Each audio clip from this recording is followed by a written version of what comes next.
Leçon découvert en argent raclant la porcelaine fine remplissait la salle à manger du manoir familial tandis que je repoussais ma nourriture sur mon assiette, essayant d'ignorer le dernier discours de ma sœur Olivia sur ses réussites en entreprise. Et ensuite, annonça-t-elle en faisant tournoyer son vin rouge, le conseil d'administration a approuvé à l'unanimité ma proposition d'expansion en Asie. Nous prévoyons une augmentation de 30% du chiffre d'affaires d'ici le prochain trimestre.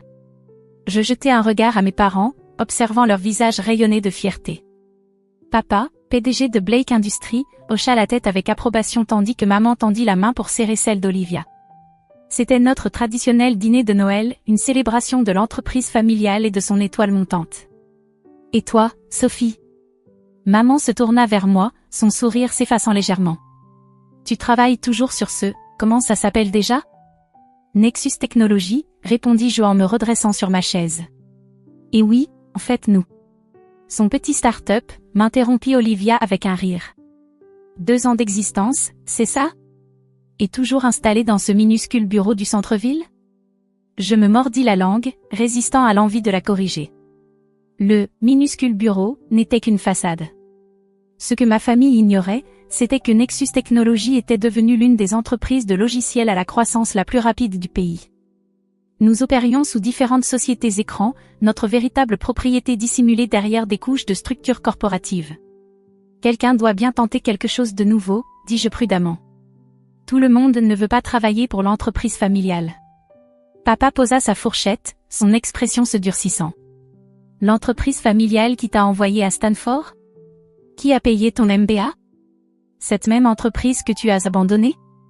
Je n'ai rien abandonné, rétorquai-je. J'ai choisi de bâtir quelque chose par moi-même. Bâtir? Olivia ricana. Sophie, soyons honnêtes. Tu joues à l'entrepreneur pendant que nous faisons du vrai travail. Blake Industries est une entreprise du Fortune 500. Nous nous apprêtons à lancer la plus grande expansion de notre histoire. Que as-tu bâti, toi? S'ils savaient. Pendant qu'ils restaient focalisés sur leur entreprise manufacturière traditionnelle, j'avais développé un système de gestion de chaîne d'approvisionnement basé sur l'IA qui révolutionnait l'industrie. De grandes entreprises utilisaient déjà notre logiciel, including plusieurs concurrents de Blake Industries.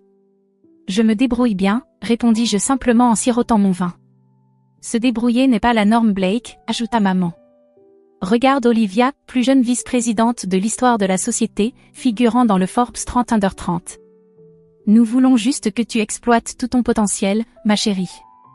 Je pensais à l'email reçu ce matin-là, une offre de rachat de Nexus par une grande entreprise technologique, à hauteur de 2,8 milliards de dollars. Je l'avais refusé. Mes ambitions allaient bien au-delà de ça. En parlant de potentiel, poursuivit Olivia, le projet d'expansion a besoin de financement supplémentaire. Papa, as-tu envisagé de contacter Morgan Stanley? Leur division technologique est très agressive en ce moment. Je cachai un sourire derrière mon verre de vin. Je savais exactement pourquoi Morgan Stanley s'intéressait soudainement à la technologie manufacturière, ils essayaient d'obtenir une réunion avec le mystérieux PDG de Nexus depuis des mois. En réalité, répondit papa, nous explorons plusieurs options. Le marché est plus tendu que prévu, mais la réputation de Blake Industries parle d'elle-même. Ce qu'ils ne savaient pas, c'était que leur réputation ne suffisait plus.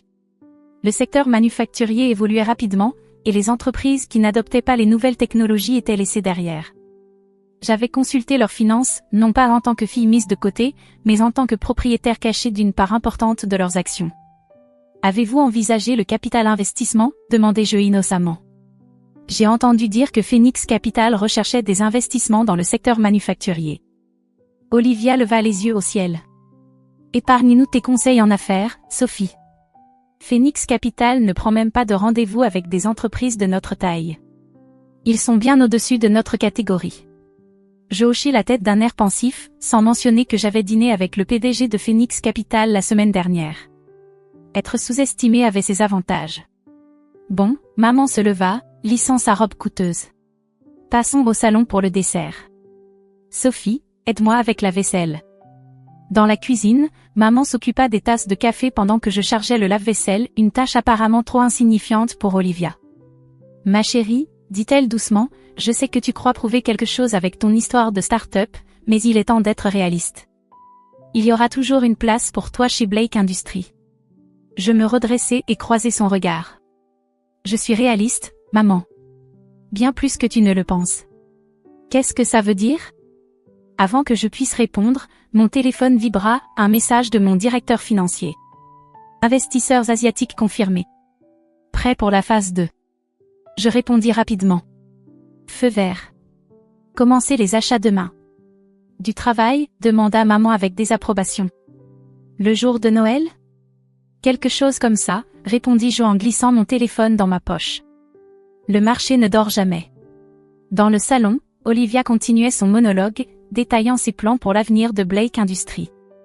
Je m'installai dans un fauteuil, l'écoutant à moitié tandis qu'elle exposait des initiatives qui ne verraient jamais le jour. Leur entreprise était déjà en difficulté, même s'ils ne le savaient pas encore.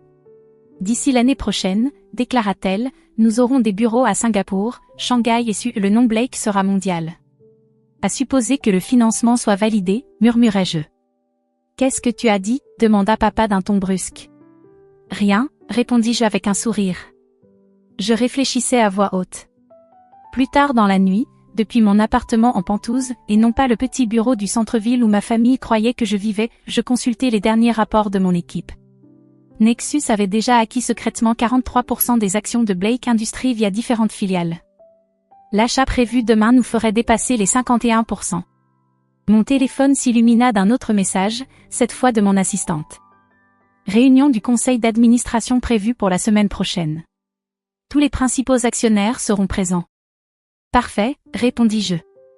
Il est temps de présenter le véritable PDG de Nexus Technologies. Je marchai jusqu'aux immenses baies vitrées de mon appartement, contemplant les lumières de la ville. Quelque part là-bas, ma famille était probablement encore en train de se féliciter pour leur génie en affaires, se lamentant sur leur fille incapable de réussir dans le vrai monde de l'entreprise. Dans une semaine, ils comprendraient à quel point ils s'étaient trompés. Dans une semaine, ils découvriraient que la fille qu'ils avaient rejetée avait bâti quelque chose de bien plus grand qu'ils ne pouvaient l'imaginer. Dans une semaine, tout allait changer. Je me servis un verre du même vin coûteux que nous avions bu au dîner, mais cette fois, je me permis un sourire. Qu'ils rient. Qu'ils se moquent de ma petite start-up pathétique. Leur réaction lorsqu'ils découvriraient la vérité vaudrait chaque commentaire condescendant, chaque regard méprisant, chaque dîner de famille passé à mordre ma langue. Après tout, la revanche est un plat qui se sert avec une participation majoritaire. La semaine après Noël passa dans un tourbillon d'acquisitions discrètes et de réunions stratégiques.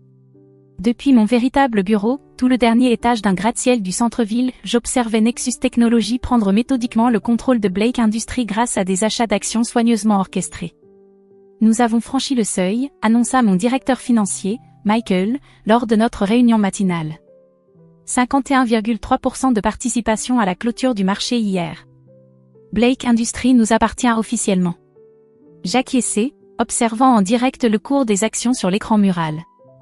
Le prix des actions de Blake Industries déclinait lentement, un fait que ma famille semblait déterminée à ignorer. Leur processus de fabrication dépassé et leur résistance à l'innovation technologique les avaient rendus vulnérables. Où en est leur recherche de financement? Demandai-je, bien que je connaisse déjà la réponse. Désespéré, répondit Michael avec un sourire. Toutes les grandes banques les ont refusées. Morgan Stanley ne décroche même plus leurs appels. Ils avaient prévu une réunion d'urgence du conseil pour le lendemain. Mon téléphone vibra, un message d'Olivia. Dîner de famille ce soir. Obligatoire. Ordre de papa. Je souris, sachant exactement pourquoi ce dîner avait été convoqué. Ils avaient besoin de discuter de la crise financière de l'entreprise, mais ils étaient trop fiers pour le faire ailleurs qu'à huis clos.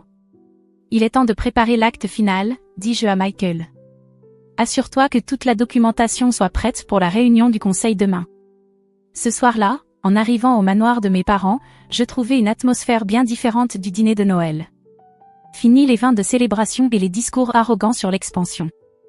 Une tension lourde pesait sur la salle à manger tandis que nous nous installions à table. La situation, commença mon père sans détour, est plus compliquée que prévu. Plusieurs investisseurs clés ont exprimé des inquiétudes quant à notre infrastructure technologique. Des inquiétudes? Olivia s'indigna. Ils sont ridicules. Nos méthodes ont fonctionné pendant 40 ans. Je pris une gorgée d'eau, les observant attentivement. Peut-être qu'ils s'inquiètent de la concurrence d'entreprises plus innovantes.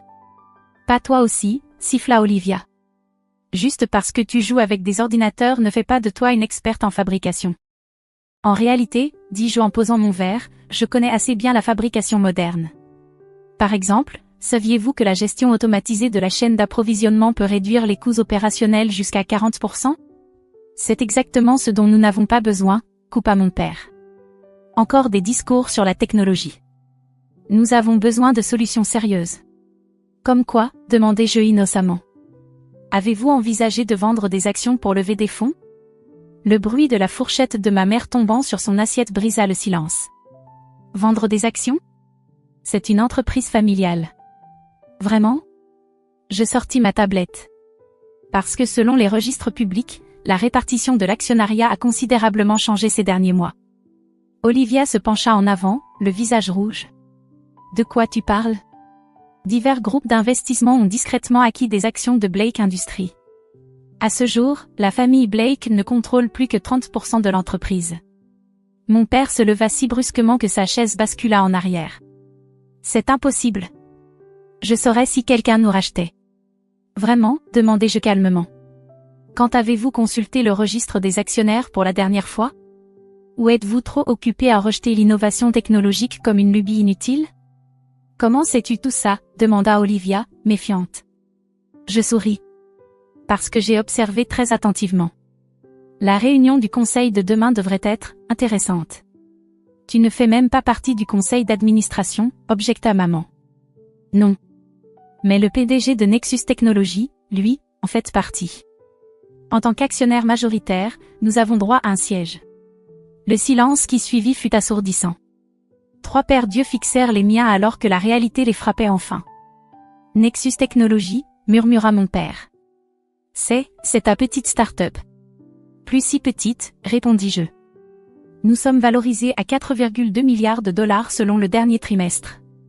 Et oui, nous détenons maintenant 51,3% de Blake Industries. Le visage d'Olivia devint livide. Tu mens. C'est impossible. Je fis glisser un document sur la table. Voici la structure complète de l'actionnariat. Vous remarquerez que toutes les sociétés écrans et filiales mènent à une seule organisation mère, Nexus Technologies. Pourquoi? La voix de maman tremblait. Pourquoi ferais-tu ça à ta propre famille? Je ne vous ai rien fait, répondis-je doucement. J'ai bâti quelque chose de révolutionnaire pendant que vous étiez trop occupés à vous moquer de moi pour le remarquer. Le fait que je contrôle maintenant l'entreprise qui était soi-disant trop bien pour moi? C'est juste de la justice poétique. Mon père retrouva sa voix, sa colère remplaçant le choc. Tu crois pouvoir juste débarquer et prendre le contrôle? Nous nous battrons. Avec quelles ressources? Je me levai, ajustant ma veste. Votre entreprise perd de l'argent. Votre technologie est obsolète. La seule chose qui empêche votre action de s'effondrer complètement, c'est que j'ai continué à l'acheter. Sors, siffla Olivia. Sors de cette maison. Le matin de la réunion du conseil se leva clair et glacial. Je pris un soin particulier à choisir ma tenue, un tailleur sur mesure valant plus que toute la garde-robe d'Olivia, bien qu'elle ne le saurait jamais. Aujourd'hui, il ne s'agissait pas seulement de prendre le contrôle. Il s'agissait de leur montrer exactement qui j'étais devenue pendant qu'ils ne regardaient pas. Le siège de Blake Industries arborait encore la plaque de bronze originale de mon grand-père dans le hall. Je passai mes doigts sur son nom en me demandant ce qu'il penserait des événements d'aujourd'hui. Il avait été le véritable innovateur de la famille, avant que mon père ne transforme l'entreprise en un vestige du passé. Bonjour, mademoiselle Blake, me salua respectueusement le garde de sécurité. Il avait visiblement été informé du changement de propriétaire. La tension régnait déjà dans la salle du conseil lorsque j'arrivai. 14 membres du conseil étaient assis autour de l'immense table en acajou, avec mon père à la tête, du moins pour encore quelques minutes. Olivia était assise à sa droite, le visage crispé par la rage contenue.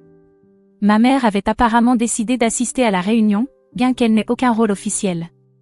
Maintenant que tout le monde est là, commença mon père, la voix tendue, nous devons discuter.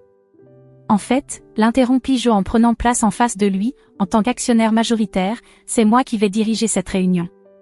Michael entra avec notre équipe juridique et distribua des dossiers à chaque membre du conseil. Un silence pesant s'installa alors qu'il parcourait la première page.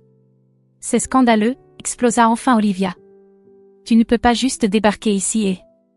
Je peux. Et je le fais. Je la coupai d'un ton calme. Nexus Technologies détient désormais 51,3% de Blake Industries. Mon premier acte en tant qu'actionnaire majoritaire est de restructurer le conseil d'administration. Papa, Olivia, vos lettres de démission se trouvent dans ces dossiers. Veuillez les signer. J'ai construit cette entreprise.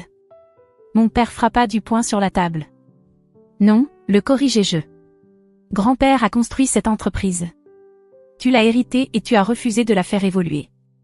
Maintenant, elle perd de l'argent et se fait dépasser par des concurrents plus innovants. Je fis un signe à Michael, qui lança la présentation.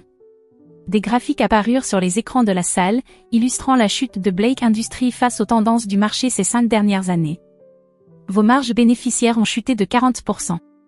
Votre technologie est obsolète. 3 de vos plus gros clients sont déjà partis chez des concurrents qui utilisent des systèmes de gestion de la chaîne d'approvisionnement modernes, des systèmes développés par Nexus Technologies, pour être précis. Les membres du conseil se remuèrent nerveusement sur leur siège. Ils savaient que la situation était mauvaise, mais voir les chiffres ainsi exposés les choquait. Et tu crois pouvoir arranger ça, ricana Olivia? Avec tes ordinateurs et tes algorithmes? Je souris en passant à la diapositive suivante. Nous l'avons déjà fait. Ces mêmes systèmes que tu méprisais ont révolutionné la logistique manufacturière à travers l'industrie.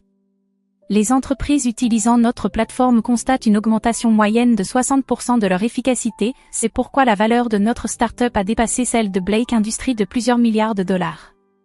Un homme laissa échapper un bruit de surprise. Le visage de mon père vira à un rouge inquiétant. Le choix est simple, déclarai-je au conseil. Signer les lettres de démission et accepter un généreux package de départ, ou affronter une révélation publique sur la manière catastrophique dont vous avez géré cette entreprise. Tu serais prête à détruire la réputation de ta propre famille, demanda ma mère, incrédule. Tu veux dire la famille qui n'a jamais cru en moi?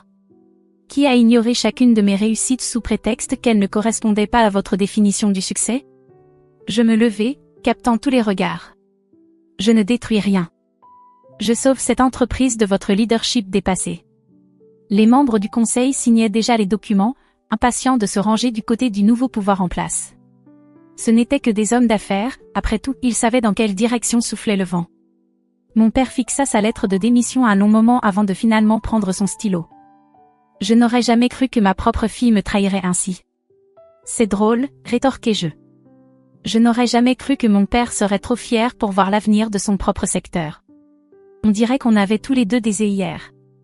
Lorsque la sécurité les escorta vers la sortie, Olivia se retourna une dernière fois. Tu vas le regretter. Tu n'as aucune idée de comment diriger une vraie entreprise. Je ris, sincèrement, pour la première fois de la journée. Ma petite start-up vaut 4,2 milliards de dollars. J'ai révolutionné une industrie entière pendant que tu jouais à la femme d'affaires. Je pense que je vais m'en sortir. Après leur départ, je pris place à la tête de la table, l'ancien siège de mon grand-père. Maintenant, dis-je, passons à la discussion sur l'avenir réel de Blake Industries. Une semaine plus tard, le monde des affaires était en effervescence.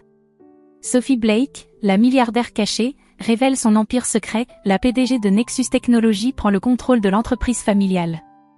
Je ne reçus qu'un seul message de ma famille, une lettre manuscrite de mon grand-père, qui observait tout cela depuis sa retraite. Tu as fait ce que j'espérais depuis toujours. Tu as amené Blake Industries vers l'avenir. Je suis fier de toi. La lettre est désormais encadrée dans mon bureau, à côté du plan initial de Nexus Technologies, le même plan dont ma famille s'était moquée des années auparavant.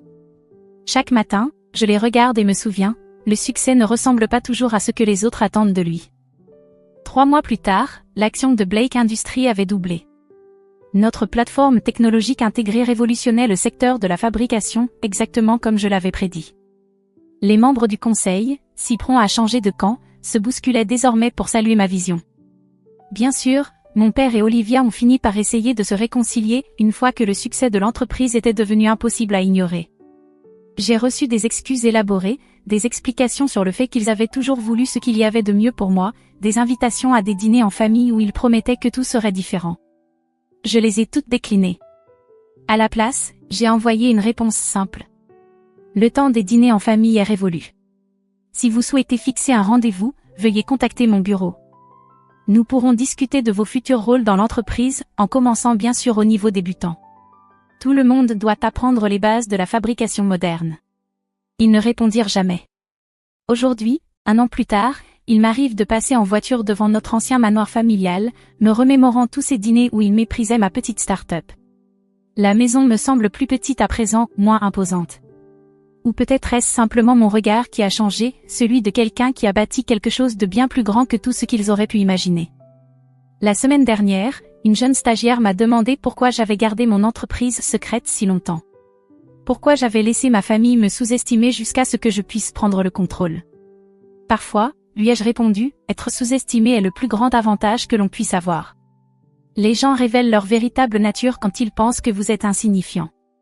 Et la réussite est encore plus savoureuse quand personne ne la voit venir. Elle hocha la tête, pensive, puis posa une dernière question. Est-ce que ça en valait la peine? Abandonner votre famille pour réussir?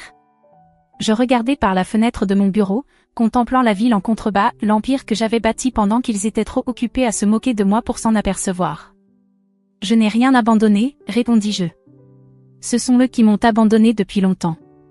Je me suis simplement contenté de leur prouver à quel point ils avaient tort, de la manière la plus spectaculaire qui soit.